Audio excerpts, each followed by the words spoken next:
નમસ્કાર મિત્રો, ફાગણ માસ એટલે કે ફાગ ખેલવાના દિવસો, રંગ પર્વ, હોળી ધૂળેટીના પડઘમ ભાગે આવો ફાગણ માસ આજથી શરૂ થયો છે, તો સાથોસાથ ફેબ્રુઆરી માસ આજે પૂરો થઈ રહ્યો છે.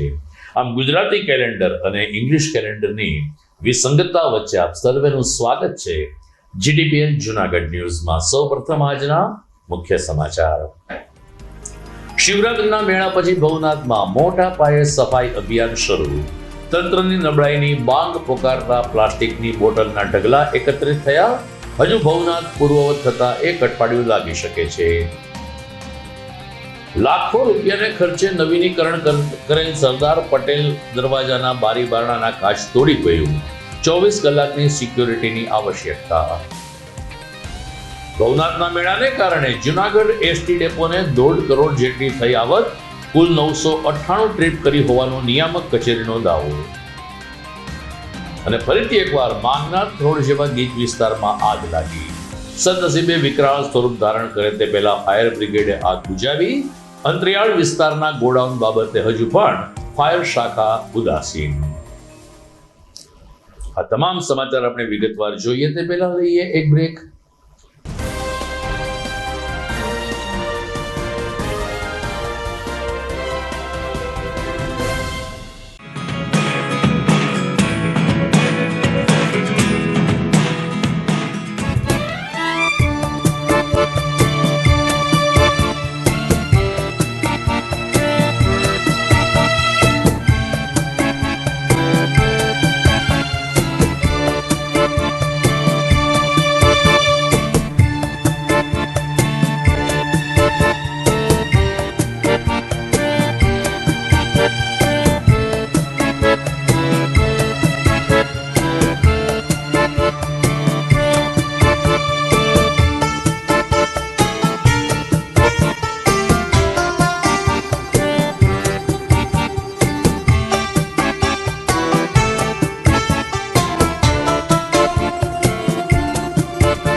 This is Junagadh.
હવે જોઈએ સમાચાર વિસ્તારથી.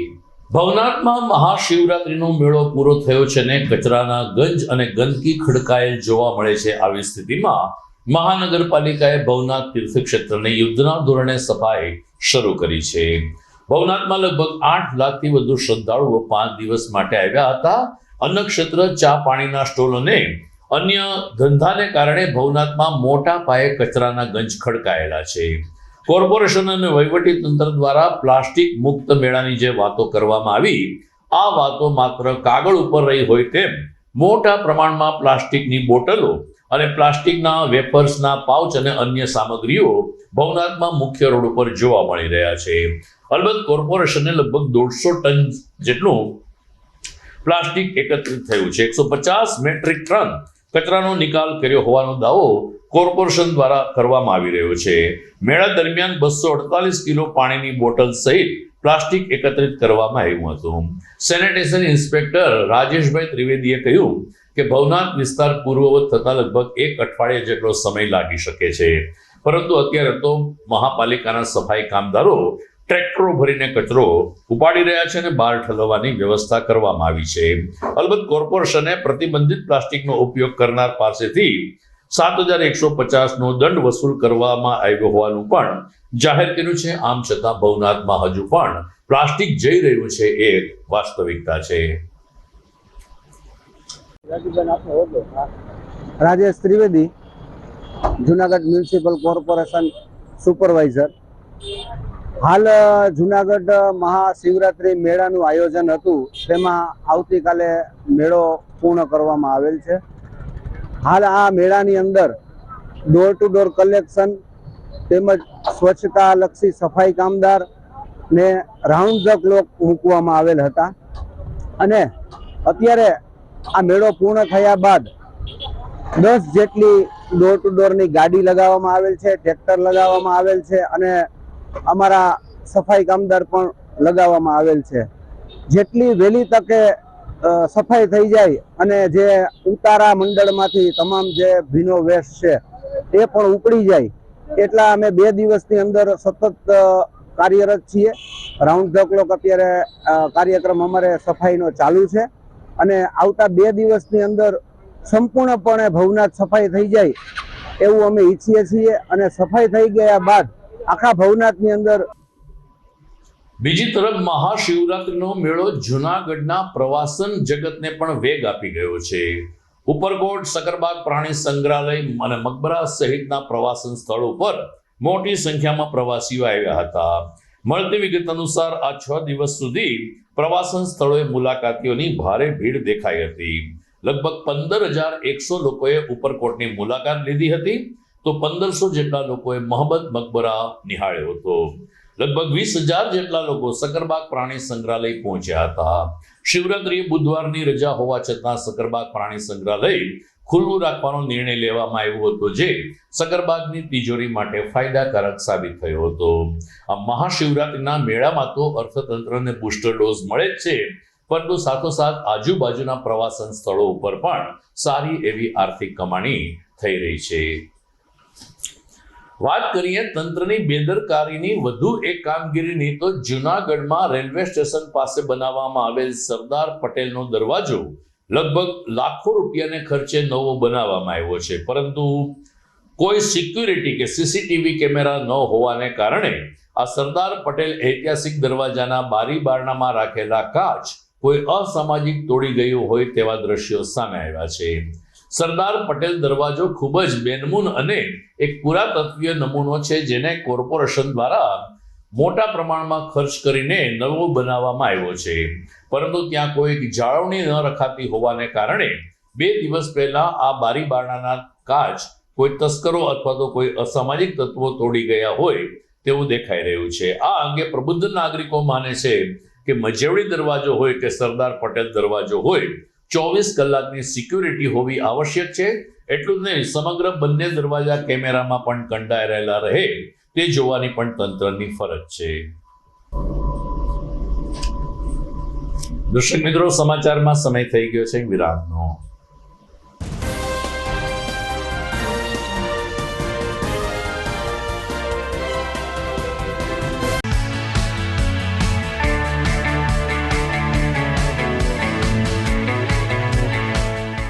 છે ને એકદમ જોરદાર ફૂલેલા દડા જેવી પૂરી અને ચટપટું ઘર જેવું જ શાક. આજે તમને મુલાકાત કરાવું ઝાંઝરડા રોડ ઉપર આવેલી મોડર્ન પૂરી શાકની. અહીંયા સવારમાં 9 થી લઈને સાંજે 10 વાગ્યા સુધી એકદમ એવન ટેસ્ટમાં લોકોને પ્રેમથી પૂરી શાક ખવડાવવામાં આવે છે. શાકમાં તમને 3 ઓપ્શન મળી રહેશે, તેમજ દરરોજ અલગ અલગ ઓપ્શન હશે અને જોડે જોડે તમારી સામે જ લાઈવ ગરમા ગરમ ફૂલેલા દડા જેવી પૂરી તમારી ડીશમાં આવે પછી જીભ થોડી હાથ મારીએ બોસ. જોડે પાપડ, સલાડ, છાશ, દહીં, શ્રીખંડ પણ મળી જશે. તેમજ શિયાળાના લીધે ઓળો અને રોટલો પણ અહીં મળી જશે. તો પછી બોસ જરૂરથી પહોંચી જ જજો.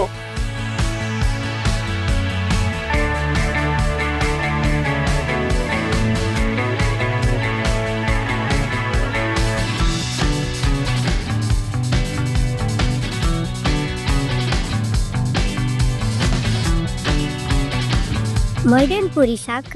એડ્રેસ સિદ્ધનાથ મહાદેવ મંદિરની આગળ, બાબા કોમ્પ્લેક્સ સામે, Zanzarda road, Junagadh. Mobile number 9979384445. અભિનંદન વેવાઈ, એ આજનો દિવસ આપણા માટે ખૂબ શુભ છે, કેમ કે તમારી દીકરી નિશા અને મારા દીકરા સંજુના લગ્નની તારીખ નક્કી થઈ ગઈ ને. હાજી હાજી પપ્પા, લગ્નની તારીખ તો નક્કી થઈ ગઈ, પણ લગ્ન માટેની જ્વેલરીઓ? સંજુ બેટા, તારા દાદાજીના વખતથી ચોકસી હીરાલાલ મકનજીની જૂની પેઢી છે ને, એની સાથે આપણો વર્ષો જૂનો ઘરોબો છે, જે અત્યારે જય ભવાની જ્વેલર્સના નામે ફેમસ છે બેટા. જય ભવાની જ્વેલર્સ મતલબ ચોકસી બજાર, જુનાગઢ? તમે પણ જય ભવાની જ્વેલર્સ સાથે? અમે ભલે રાજકોટના હોઈએ, પરંતુ જય ભવાની જ્વેલર્સ સાથે અમારો પરિવાર પણ વર્ષોથી સંકળાયેલો છે, જ્યાં છેતરાવાની કોઈ શક્યતા જ નથી. આને કહેવાય સોનામાં સુગંધ ભળી. વાવ બેટા, ચાલો આપણે સૌ જઈએ જય ભવાની જ્વેલર્સના શોરૂમ પર. તમે લોકો જઈ આવો, હું રસોઈ બનાવી રાખું. લક્ષ્મી, આપણા દીકરાના લગ્નમાં થોડા દાગીના તારા માટે થઈ જાય હે. ચાલો મમ્મી. ચાલો ચાલ બેટા.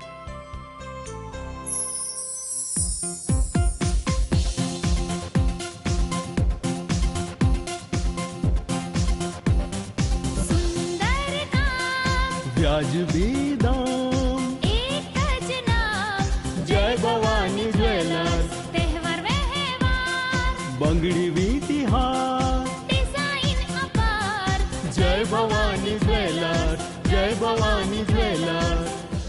એક્સક્લુઝિવ દાગીના ખરીદવા માટે વિશ્વાસપાત્ર એક જ નામ, જય ભવાની જ્વેલર્સ, ચોકસી બજાર, Junagadh.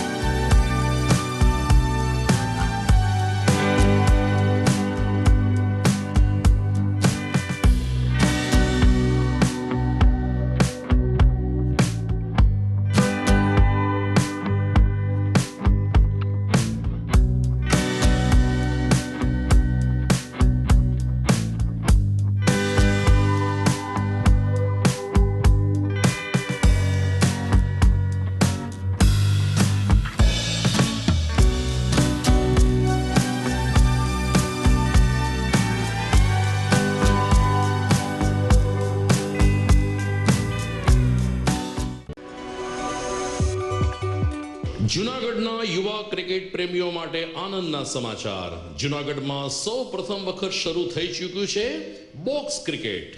The fun Leo resorts and ક્લબના ભવ્ય ટેરેસ ઉપર બોક્સ ક્રિકેટ.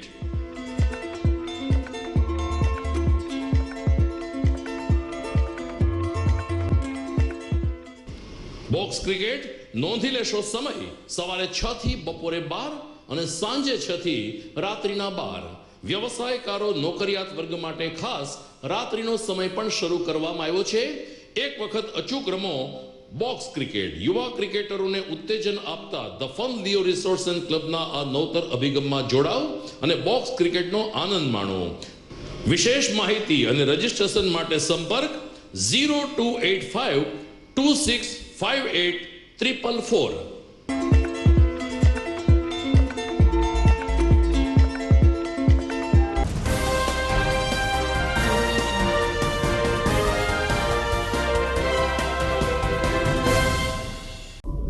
વિરામ બાદ આપનું સ્વાગત છે. મહાશિવરાત્રિનો મેળો જૂનાગઢના અલગ અલગ ક્ષેત્ર માટે આર્થિક કમાણી કરતો સાબિત થતો હોય છે. રિક્ષા ચાલકોને તો તડાકો પડતો હોય છે, પરંતુ એસટી વિભાગ પણ મહાશિવરાત્રિના મેળાના 7 દિવસ દરમિયાન કરોડો રૂપિયાની આવક રળે છે.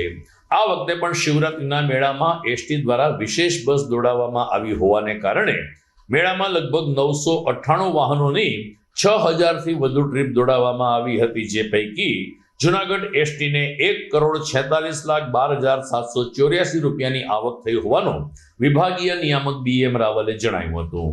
અને એસટીની આ નોંધપાત્ર આવકની ખુશીમાં એસટી પરિવાર દ્વારા ભવનાથ દાદાની પૂજા કરીને ભવનાથ શિખરે ધ્વજારોહણ કરવાનો પણ એક ઉપક્રમ આજે સવારે યોજાયો હતો, જેમાં એસટીના વિભાગીય નિયામક શ્રી રાવલ, ડેપો મેનેજર તેમજ અન્ય કર્મચારીઓ ઉપસ્થિત રહ્યા હતા અને શ્રદ્ધાથી ભવનાથ દાદાના દર્શન કરીને તમામ યાત્રિકોને સુખરૂપ અને સલામત રૂપે ભવનાથ અને ત્યાંથી તેને માદરે વતન પહોંચાડી શક્યા છે, તે બદલ ભવનાથ દાદાનો આભાર માનવામાં આવ્યો હતો. હું MB રાવલ, વિભાગીય નિયામક જુનાગઢ. મહાશિવરાત્રિના આ પવિત્ર પર્વના નિમિત્તે અમે આજે તમામ કર્મચારીઓ, સમગ્ર એસટી પરિવાર આજે ભગવાન ભોળાનાથની ધજા ચડાવવા માટે આવ્યા છીએ. ભગવાન ભોળાનાથ દ્વારા અસીમ કૃપાથી અમારા સમગ્ર પરિવાર વતી આજે ધજા ચડાવવામાં આવેલ છે. સાથે સાથે અમારા દ્વારા આ વર્ષે સમગ્ર લગભગ તારીખ 22 થી 27 તારીખ સુધીમાં સમગ્ર એસટી દ્વારા લગભગ 6500 જેવી ટ્રીપો ચલાવીને તમામ ભાવિકોને ભગવાન ભોળાનાથના દર્શન કરવા માટે તમામ સમગ્ર એસટી પરિવાર તત્પર રહેલ છે અને લગભગ 1,80 લાખ જેવી આવક પણ પ્રાપ્ત કરેલ છે.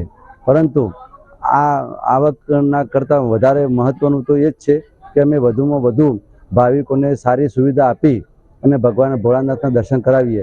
લગભગ 3 લાખથી વધુ યાત્રિકોએ આ સેવાનો લાભ લીધેલ છે અને કોઈ પણ જાતના એમને ખોટા પૈસા ખર્ચવા ના પડે અને કોઈ પણ પ્રાઇવેટ વાહનોથી દંડાય નહીં, એ માટે ફક્ત 25 રૂપિયાના ભાડાથી તેમને અહીંયા સુધી લાવીને દર્શનાર્થીઓના દર્શન કરાવેલ છે.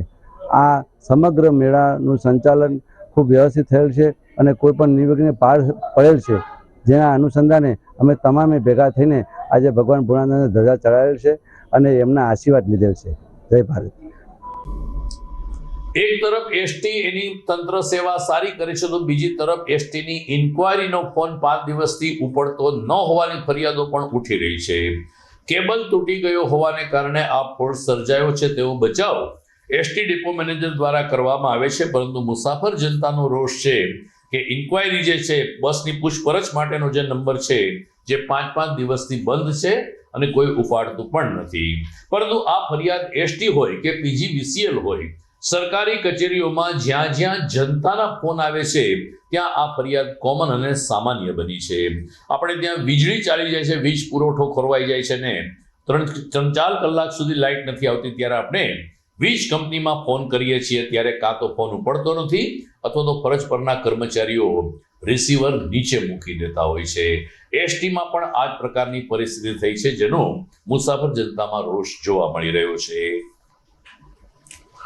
નરસિંહ મહેતા સરોવર બ્યુટિફિકેશનની કામગીરીને કારણે મ્યુનિસિપલ કમિશનરે એક જાહેરનામું બહાર પાડીને શહીદ સ્મારકથી જયશ્રી રોડ સુધીના ફાટક સુધીનો રસ્તો 1 માસ માટે બંધ કરવાનો નિર્ણય લીધો છે.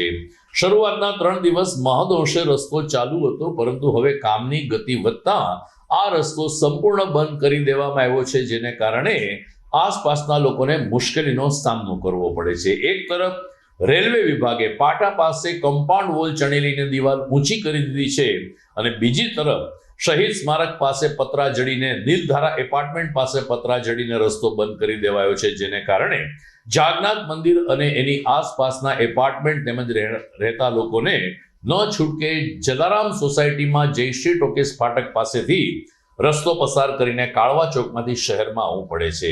આ સ્થિતિમાં કોઈ જગ્યાએ એક પંક્ચર મૂકવામાં આવે કે જેથી એક વ્યક્તિ પસાર થઈ શકે, આ પ્રકારની લાગણી સ્થાનિક વિસ્તારમાંથી પ્રવર્તી રહી છે. મહેશભાઈ ચક્રાળા, નીલધારા એપાર્ટમેન્ટમાં રહું છું. મહાનગરપાલિકાને અત્યારે એને નીલધારા પાસેથી લઈ કે જાગનાથ મંદિર લગીનો રસ્તો બંધ કરેલ છે, તો કામગીરી ચાલુ છે અને બને એટલી કામગીરી વહેલી પૂરી થઈ જાય એવી અમારી સૌની માંગ છે. અને લોકોની પબ્લિકમાં અવર જવર સારી થઈ જાય અને કોઈ કષ્ટ ના આવે એવી અમારી ઈજી છે કોર્પોરેશનને. જય હિન્દ જય હિન્દ. દર્શક મિત્રો, સમાચારના અંતિમ ચરણ તરફ જઈએ તે પહેલા સમય થઈ ગયો છે ફરીથી એક વિરામનો.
कसम ये खाए रे टिक टिक टिक टिक टिक टिक टिक टिक प्लास्टिक टिक ना पाए रे टिक टिक टिक टिक टिक टिक टिक टिक कसम ये खाए रे टिक टिक टिक टिक टिक टिक टिक टिक प्लास्टिक टिक ना पाए रे.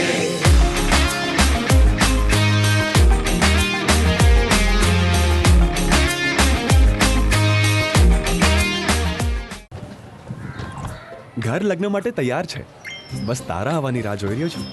નવું ફર્નિચર, નવું ટીવી, નવો કેબલ. કેબલ? આજના જમાનામાં કેબલ? ખૂબ જ સરળ પરિવાર છે. જ્યારે આ છે તો બીજા કઈની શું જરૂરત? જ્યારે આ છે તો બીજા કઈની શું જરૂરત છે? GTPL ઓફર કરે છે HD પિક્ચર ક્વોલિટી અને GTPL ની 24/7 ગ્રાહક સપોર્ટ. આ તે જમાનાનું નહીં, આ જમાનાનું કનેક્શન છે. કાલે લગન કરી લઈએ.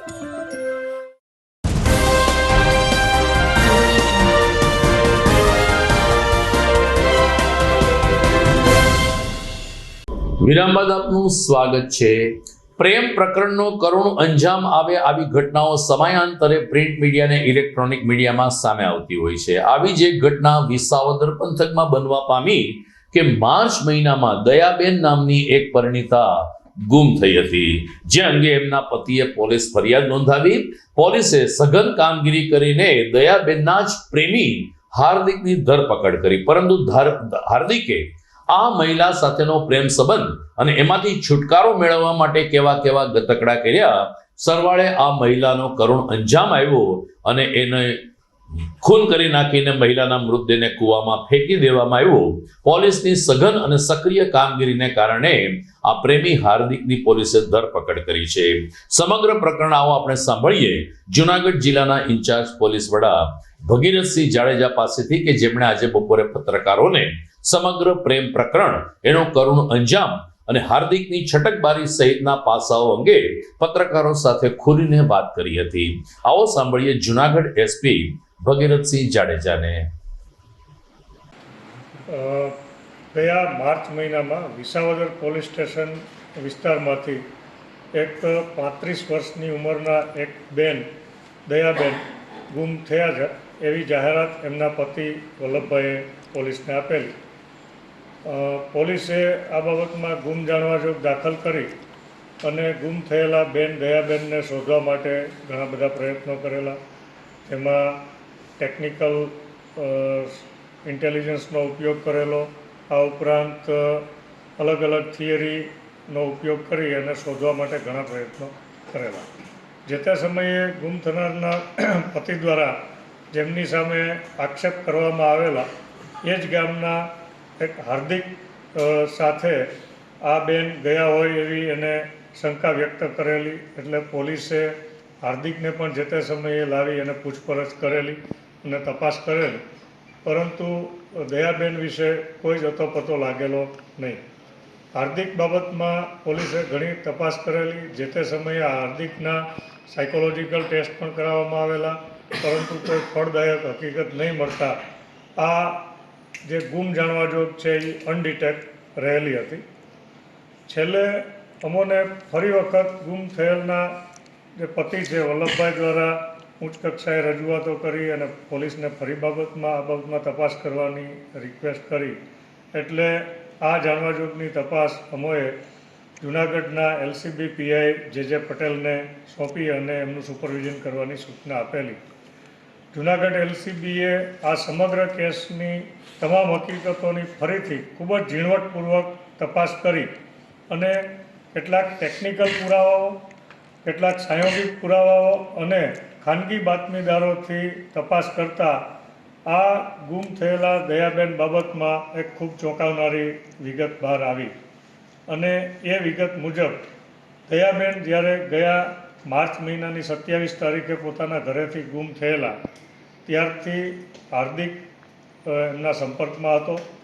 હાર્દિક અને દયાબેન બંને એક જ ગામના છે અને બંને વચ્ચે પ્રેમ સંબંધ હોવાની પણ આ તપાસમાં ખુલાસો થયેલો. જે તે સમયે દયાબેન અને હાર્દિક બંને પોતાના ઘરેથી નીકળી અને કાગવડ મુકામે ગયેલા અને ત્યાંની એક હોટલની અંદર આ દયાબેન છે એ રોકાયેલા અને ત્યાં એને હાર્દિક છે રૂબરૂ પણ મળેલો. ત્યારબાદ દયાબેનને છોડી અને હાર્દિક છે એ પોતાના ગામે પરત આવવા માટે નીકળી ગયેલો. ત્યારે દયાબેન પોતે હાર્દિક સાથે રહેવા માંગતા હોય એવી જીદ કરતા હાર્દિકે નક્કી કર્યું કે હવે આ પ્રેમ સંબંધમાંથી મારે કોઈ પણ રીતે છુટકારો મેળવવો પડશે, કારણ કે બંને એક જ ગામના હતા. એટલે હાર્દિકે નક્કી કર્યું કે હવે દયાબેનનો કોઈ પણ હિસાબે કાંટો કાઢવો પડશે. એટલે હાર્દિકે દયાબેનને પોતાનો અને દયાબેનનો બંને ફોન બંધ કરી દેવા માટે એને સમજાવેલા અને પોતે ડમી સિમ પોતાનું અને પોતાના પિતાનું એમ બંને ડમી સિમનો ઉપયોગ કરી અને દયાબેન અને હાર્દિક બંને એકબીજાના સંપર્કમાં હતા, જેથી પોતે પોલીસને પણ ગેરમાર્ગે દોરી શકે એવી એક બનાવટી ફિલ્મી સ્ટોરી એણે ઊભી કરી. આ ઉપરાંત એણે એક મોબાઈલ એપ્લિકેશન ડાઉનલોડ કરી દયાબેનના ફોનની અંદર અને ડમી નંબર જનરેટ થઈ શકે એ પ્રકારની મોબાઈલ એપ્લિકેશનનો ઉપયોગ કરી અને પોતે દયાબેનના પતિને ફોન કરેલા અને એ ફોનની અંદર પોતે રાહુલ નામનો વ્યક્તિ બોલે છે અમદાવાદથી એ પ્રકારે ફોન કરેલા અને દયાબેનના પતિને એવું જણાવેલું કે હું રાહુલ બોલું છું અને દયાબેન છે એ એના પતિથી ખૂબ કંટાળી ગયેલા છે અને એ હવે પોતાના ઘરે પાછા ફરવા માગતા નથી અને રાહુલ સાથે જવા માગે છે. એ પ્રકારની વાતચીત એણે દયાબેનના પતિ સાથે કરેલી. એટલે આ પ્રકારે એક પૂર્વ આયોજિત કાવતરું ઘડી અને દયાબેનને ગુમ કરવામાં હાર્દિકે મહત્ત્વની ભૂમિકા ભજવેલી. પરંતુ પોતે એક જ ગામનો હોવાથી દયાબેન સાથે પોતાના ગામમાં રહી શકશે નહીં એવું પોતાને લાગી આવતા એણે દયાબેનનું કાસળ કાઢી નાખવાનું નક્કી કરેલું અને કાગવડની જે હોટલ છે ત્યાંથી દયાબેન એક રિક્ષામાં બેસી અને વિસાવદર નજીક આવે છે અને વિસાવદર નજીક હાર્દિક છે પોતાની 4 વ્હીલ ગાડી લઈ અને જાય છે અને બંને અવાવરું જગ્યા ઉપર જાય છે અને વિસાવદરની નજીકમાં બગસરા પાસેનું અડાળા ગામ છે ત્યાં આગળ એ દયાબેનને લઈ જાય છે અને ત્યાં દયાબેનનું એ પોતે ખૂન કરી નાખે છે. દયાબેનનું મર્ડર કર્યા પછી એમની લાશનો નિકાલ કરવા માટે નજીકનું એક અવાવરું કૂવો છે. આ કૂવાની અંદર દયાબેનની લાશને ડિસ્પોઝ કરી અને પોતે પોતાના ગામમાં પાછો ફરે છે. અને જ્યારે પોલીસની તપાસમાં અને એમના કુટુંબીજનોની પૂછપરછમાં પણ પોતે આ બાબતમાં કાંઈ જાણતો નથી અને અમદાવાદનો આ રાહુલ અને બીજો એક અન્ય ઈસમે પોતાને પણ મારેલો છે એવું બતાવવાનો એક સ્ટોરી નવી ઊભી કરે છે કે દયાબેન જે એ રાહુલ નામના છોકરા સાથે ભાગી ગયેલા છે અને પોતાના ઉપર પણ હુમલો કરેલો છે. એ પ્રકારની એણે બનાવટી વાર્તા આખી ઘડી કાઢી. આમ હાર્દિક છે એ પોતાના આ પ્રેમ પ્રકરણનો કરુણ અંજામ આપ્યા પછી પણ ખૂબ જ ચાલાકાઈથી ગામને, કુટુંબીજનોને, ફરિયાદીને અને પોલીસને અને ઇવન FSLને પણ ગેરમાર્ગે દોરવાનો એણે પૂરેપૂરો પ્રયત્ન કરેલો. એટલી બધી ચાલાકાઈથી એણે જવાબ આપેલા કે FSLની તપાસ દરમિયાન પણ એને સાયકોલોજીકલ ટેસ્ટની અંદર પણ પોતે નિર્દોષ છે એવું સાબિત કરવામાં સફળ થયેલો. પરંતુ આ કેસને 1 વર્ષ જેટલો સમય થઈ ગયેલો હોવા છતાં અમારી LCBની ટીમે ખૂબ જ મહેનત કરી અને જે અમારી પાસે ટેકનિકલ અને અન્ય સાંયોગિક પુરાવાઓ છે એને ધ્યાનમાં લઈ અને યુક્તિ પ્રયુક્તિથી છેલ્લા 10 દિવસથી અમારી ટીમ આના ઉપર કામ કરતી હતી.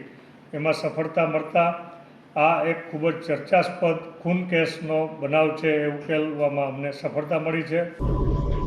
જૂનાગઢના અતિ ગીચ અને સતત ટ્રાફિક અને વેપારથી ધમધમતા વિસ્તાર એવા માંગનાથ રોડમાં ગઈકાલે ફરીથી આગ લાગી હતી, જેને કારણે સ્થાનિક લોકોમાં અફડાતફડી મચી ગઈ હતી. સદનસીબે આગ વિકરાળ સ્વરૂપ ધારણ કરે તે પહેલા ફાયર શાખાએ પાણીનો મારો ચલાવીને આગ ઉપર કાબુ લીધો હતો. માંગનાથ રોડ ઉપર દાની રાયજી હવેલીની સામે અને સરસ્વતી સ્કૂલને અડીને આવેલ ગોકુલેશ નામના કોમ્પ્લેક્સમાં બીજે માળે સાડીના શોરૂમમાં આગ લાગી હતી. શોર્ટ સર્કિટને કારણે આગ લાગી હોવાનું અનુમાન સેવવામાં આવી રહ્યું છે, પરંતુ દુકાનદાર દુકાન બંધ કરીને ચાલ્યા ગયા પછી ધુમાડા નીકળતા આસપાસના લોકોએ ફાયર શાખાને જાણ કરી હતી. ફાયર શાખાએ દુકાનનું શટર તોડવાની ફરજ પડી અને આગની અંદર મોંઘી સાડીઓ બળીને ખાક થઈ જાય તે પહેલા મોંઘીદાટ સાડીઓના ઉપરથી ઘા શરૂ કરવામાં આવ્યા હતા. વેપારીઓએ સાડીઓ સાચવીને મૂકી દીધી. ફાયર બ્રિગેડે અડધી કલાકમાં આગ ઉપર કાબુ લીધો, પરંતુ ફરીથી ગીચ વિસ્તારમાં આગ લાગવાની ઘટના મહાનગરપાલિકાની ફાયર શાખાની બેદરકારી બતાવે છે. અંતરિયાળ વિસ્તારમાં અનેક ગોડાઉનો છે, ગીચ વિસ્તાર છે જ્યાં ગોડાઉન આવી ગયા છે. આ પ્રકારના શોરૂમ ફાયર સેફટી વગર ધમધમી રહ્યા છે, ત્યારે કોર્પોરેશન શા માટે ફાયર માટે કડક નથી થતું તેવો પ્રશ્ન પણ સ્થાનિક લોકોમાં ઉઠી રહ્યો છે. સ્ટેશન અધિકારી કનુભાઈ પરમાર અને તેની ટીમની પ્રશંસનીય કામગીરીને કારણે આગ ઉપર તો કાબુ મેળવાયો, પરંતુ ભવિષ્ય માટે કોર્પોરેશન આ દિશામાં ગંભીર બને તેવી વાત પણ સ્થાનિક લોકોમાં થઈ. અમારા મિત્ર જગદીશભાઈ સિદ્ધિ સારીવાળા માન્યા સરસ્વતી સ્કૂલની આગળ અહીંથી દુકાન વધાવીને ઘેરે પહોંચ્યા. ત્યાં આજુબાજુવાળાનો ફોન આવ્યો કે ભાઈ આપણી દુકાનમાં આગ લાગેલી છે અને તાત્કાલિક આવો. ત્યાં સુધી આજુબાજુવાળા ફાયરને, પોલીસને, આ પત્રકારોને બધાને ફોન કરીને જાણ કરીને અને સમયસર બધા આવી ગયા.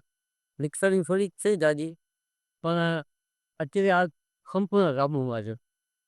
કેટલી કલાકમાં કાબૂમાં આવ્યું?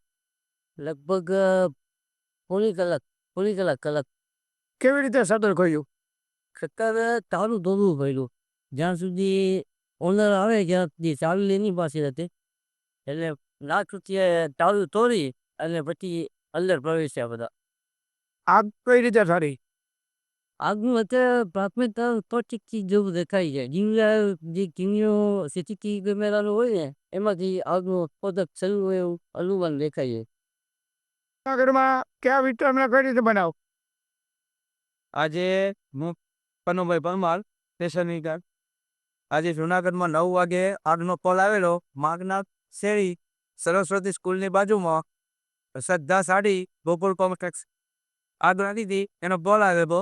મેં તાત્કાલિક ઘટના સ્થળે પહોંચી શટર તોડી અને એક બે કાચ તોડવાની જરૂરત પડી હતી, તો એ કાચ તોડી અને આગને કાબૂમાં લઈ લીધેલ છે. કેટલી કલાકે આગ કાબૂમાં આવી છે? પોણી કલાક. કઈ રીતના આવી હતી? સાડીની દુકાનમાં આગ હતી. શોર્ટ સર્કિટથી લાગ્યો ને એવું અનુમાન છે. તો દર્શક મિત્રો, આ સાથે જ આજના GTPL જુનાગઢ ન્યૂઝ અહીં પૂરા થાય છે. જોઈએ મુખ્ય સમાચાર ફરી એકવાર. શિવરાત્રીના મેળા પછી ભવનાથમાં મોટા પાયે સફાઈ અભિયાન શરૂ. તંત્રની નબળાઈની બાંગ પોકારતા પ્લાસ્ટિકની બોટલના ઢગલા એકત્રિત થયા. હજુ ભવનાથ પૂર્વવત થતા એક અઠવાડિયું લાગી શકે છે. લાખો રૂપિયાને ખર્ચે નવીનીકરણ કરેલ સરદાર પટેલ દરવાજાના બારી બારણાના કાચ તોડી ગયું. 24 કલાકની સિક્યોરિટીની આવશ્યકતા. ભવનાથના મેળાને કારણે જુનાગઢ એસટી ડેપોને 1.5 કરોડ જેટલી થઈ આવક. કુલ 998 ટ્રીપ કરી હોવાનો નિયામક કચેરીનો દાવો. અને ફરીથી એકવાર માગનાથ રોડ જેવા ગીચ વિસ્તારમાં આગ લાગી. સદનસીબે વિકરાળ સ્વરૂપ ધારણ કરે તે પહેલા ફાયર બ્રિગેડે આગ બુઝાવી. અંતરિયાળ વિસ્તારના ગોડાઉન બાબતે હજુ પણ ફાયર શાખા ઉદાસીન. તો દર્શક મિત્રો, મને રજા આપશો. ફરી મળીશું આવતીકાલે. નમસ્કાર.